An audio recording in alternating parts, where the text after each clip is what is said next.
అందరికీ నమస్కారం అండి. నా పేరు హనుమాన్, న్యాయవాది, మరి వైసీపీ బీసీ నాయకులు, పశ్చిమ నియోజకవర్గం విజయవాడ. జనసేన పార్టీలో మేము ఎంతగానో పనిచేసి ఉన్నాం.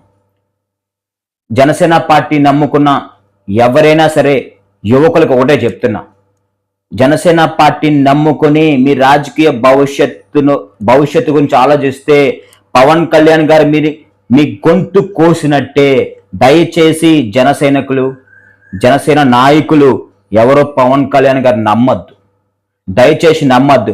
10 సంవత్సరాలు కష్టపడిన వ్యక్తికి, 10 సంవత్సరాలు అనేక పోరాటాలు చేసిన వ్యక్తికి, 10 సంవత్సరాలు ఆయన సిద్ధాంతాలతోనే పవన్ కళ్యాణ్ గారు అనే ఒక దేవుళ్ళ భావించిన వ్యక్తిని మోసం చేసిన పవన్ కళ్యాణ్ గారు మిమ్మల్ని మోసం చేయడానికి గ్యారంటీ ఏంటి?